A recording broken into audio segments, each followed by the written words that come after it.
दोस्तों इस लेसन में मैं आप लोगों को एक बहुत ही मज़े की टेक्निक बताने लगा हूँ जिसकी मदद से हम फोटोशॉप के अंदर पेन टूल का इस्तेमाल करते हुए पाथ के साथ अपनी सिलेक्शन लेंगे और किसी भी इमेज में हम ये सीखेंगे कि हम किस तरह से फोरग्राउंड को बैकग्राउंड से अलहदा कर सकते हैं।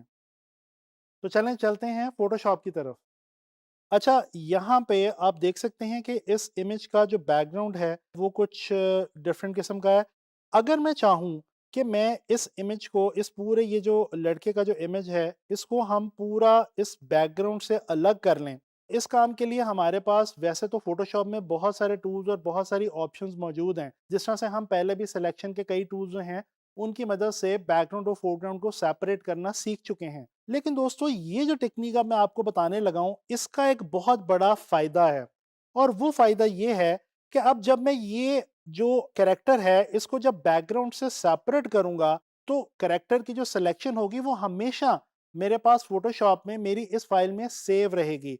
नॉर्मली जब लेसो टूल वगैरह से, मैग्नेटिक लेसो टूल से या और सिलेक्शन के टूल्स की मदद से हम किसी भी कैरेक्टर को उसके बैकग्राउंड से अलग करते हैं, तो वो जो सिलेक्शन हम लेते हैं वो सिर्फ एक बार के लिए लेते हैं।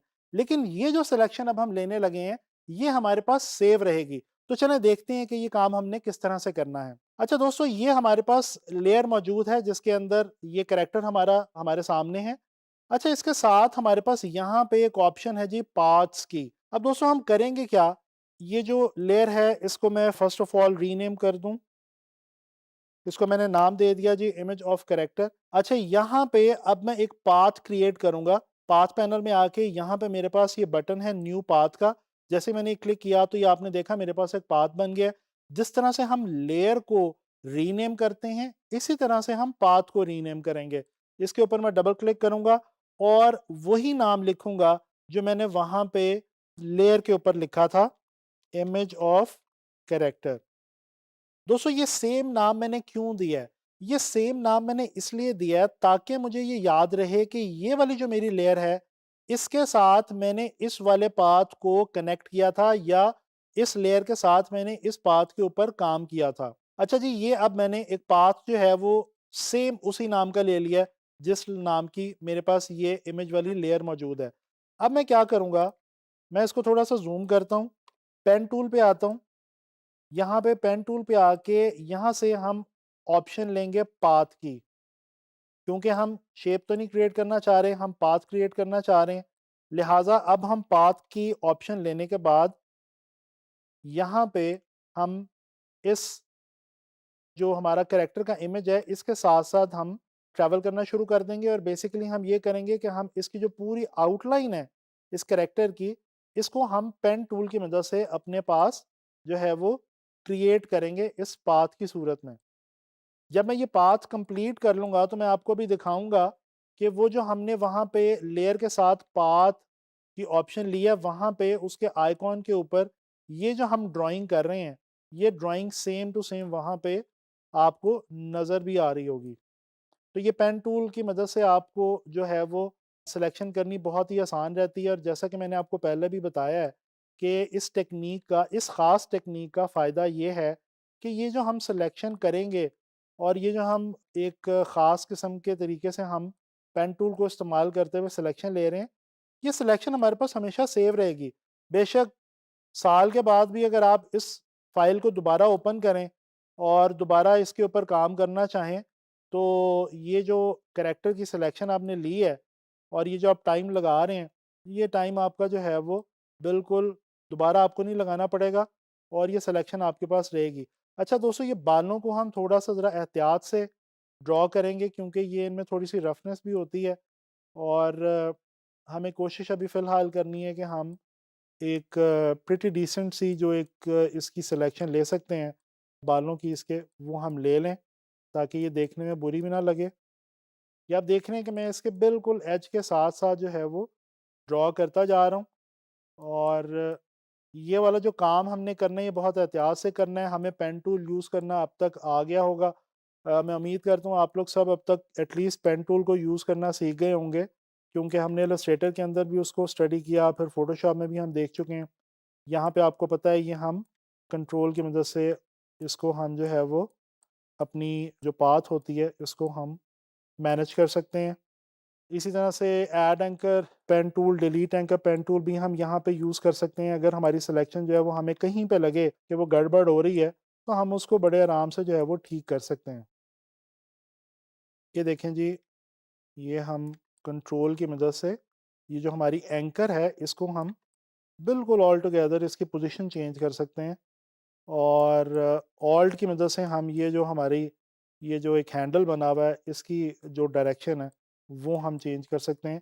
ये चीज़ें जो है वो हम पहले भी देख चुके हैं, लेकिन मैं इसलिए रिपीट करता जा रहा हूँ क्योंकि ये जो पेन टूल वाला काम है ये बहुत ही ज़्यादा इंपॉर्टेंट है, और पेन टूल इलस्ट्रेटर और फोटोशॉप दोनों में बहुत इंपॉर्टेंट है। तो ये देखिए, ये जहाँ से जिस पॉइंट से मैंने शुरू किए था ड्रॉ करना उसी पॉइंट पे आके मैंने ख़त्म कर दिया, और ये आप देख सकते हैं अब आपके सामने है कि ये जो पूरा कैरेक्टर है हमारा इसके इर्द गिर्द ये आपको एंकर पॉइंट्स नज़र आ रहे हैं।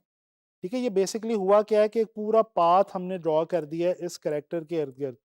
अब अगर यहाँ पे मैं पाथ में आके आपको दिखाऊं तो ये देखें, ये एक नया पाथ जो है वो उसके साथ साथ क्रिएट हो गया। इसको हम रीनेम दोबारा भी कर सकते हैं। ये जो पहले हमारे पास था इसको हम डिलीट कर देते हैं ताकि कन्फ्यूजन ना आए। वो आप पहले भी बना सकते हैं, बाद में दोबारा भी बना सकते हैं, वो ये कोई इतनी ज़्यादा वो बात नहीं है। अच्छा जी, अब हमने ये करना है, हमने ये ध्यान रखते हुए कि इस लेयर के ऊपर हमने एक ये पाथ क्रिएट किया, ये पाथ हमने ये खुद ब खुद ही बन गया जब हमने इस लेयर के ऊपर पेन टूल की मदद से पाथ की ऑप्शन लेके ड्राइंग की है। अब इस पर राइट क्लिक करेंगे, मेक सिलेक्शन की एक ऑप्शन है, इस ऑप्शन पे जाएंगे। यहाँ पे आपके पास एक ऑप्शन आ रही है फेदर रेडियस। दोस्तों ये फेदर रेडियस यहाँ पे बहुत इंपॉर्टेंट है। आमतौर पे होता क्या है कि जब मैं ये सिलेक्शन लूंगा और इस करेक्टर को इसके बैकग्राउंड से अलग करूंगा तो ये जो इसके एजेस है ना, ये बड़े अजीबो-गरीब से थोड़े ज़रा बहुत ज़्यादा शार्प से आएंगे और वो अच्छे नहीं लगते। तो उसके लिए हम करते क्या है, यहाँ पे फेदर रेडियस लगा देते हैं। इसको मैं फ़िलहाल यहाँ पे 2 की ऑप्शन दे रहा हूँ, 2 की वैल्यू दे रहा हूँ। इस फेदर रेडियस से होगा क्या ये कि ये जो इसके एजेस हैं ये स्मूथ नज़र आएँगे हमें सिलेक्शन होने के बाद। ओके किया, ओके करने के बाद आप लोगों को पता है कि हमारे पास एक शॉर्ट की है कंट्रोल शिफ्ट आई, जिससे होता क्या है कि सिलेक्शन जो है वो हमारी इन्वर्स हो जाती है। तो ये अब मैं करने लगा हूँ जी डिलीट, और ये देखें ये हमारे पास रह गया हमारा कैरेक्टर। और अगर आप गौर करें तो जैसे मैंने आपको बताया था फेदर रेडियस का फ़ायदा ये हुआ कि ये आप देख सकते हैं कि ये जो इसके एजेस हैं ये अब हमें वाइट बैकग्राउंड के ऊपर बड़े स्मूथ और बड़े अच्छे लग रहे हैं, बेहतर लग रहे हैं। अगर ये हमने फेदर ना लगाया होता तो दोस्तों ये जो एजेस हैं ये बड़े एकदम शार्प से लगने थे और वो अच्छे नहीं लगने थे।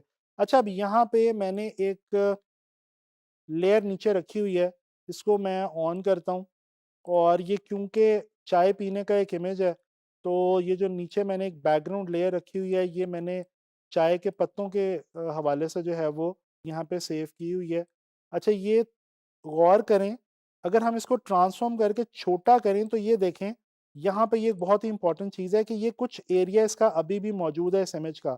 तो ये हम किस तरह से, क्योंकि ये पहले हमारे कैनवस से बाहर था इसलिए ये इरेज़ नहीं हुआ।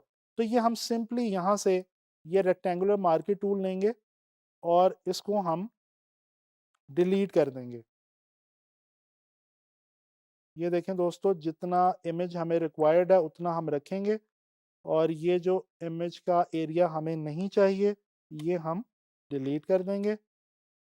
ये बहुत ही आसान है, रेक्टेंगुलर मार्कर टूल की मदद से ये बिल्कुल चंद सेकंड्स का काम है। ये देखें जी, तो ये अब हमारे पास हमारा कैरेक्टर जो है वो बिल्कुल सेपरेट होके आ गया अपनी पिछली बैकग्राउंड से।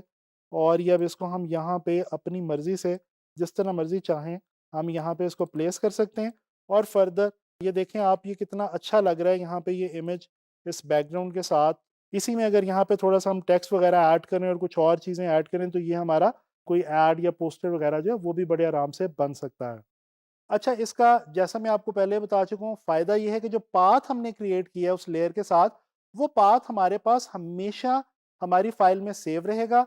और जब भी हम चाहेंगे, बेशक साल बाद, 2 साल बाद, हम उस डॉक्यूमेंट को ओपन करेंगे और उस पाथ को जाके सेलेक्ट करेंगे, जैसे कि मैंने आपको करके बताया, और उसके साथ हम कुछ भी कर सकते हैं, उसको किसी नई फ़ाइल में लेके जा सकते हैं या उसका बैकग्राउंड डिलीट कर सकते हैं, कुछ भी हम उसके साथ जो है वो कर सकते हैं। तो ये जो सिलेक्शन हम लेंगे इस टेक्नीक से ये हमेशा हमारे पास सेव रहेगी। तो मैं उम्मीद करता हूँ कि ये टेक्नीक जो है ये आप लोगों को अच्छे तरीके से समझ आई होगी और अब आप लोगों ने इसकी बहुत अच्छे तरीके से प्रैक्टिस करनी है, क्योंकि ये टेक्नीक आप लोगों के लिए आगे चल के जब आप डिज़ाइन्स बनाएँगे, डिफरेंट लेआउट्स क्रिएट करेंगे, उसमें बहुत ज़्यादा मददगार साबित होगी।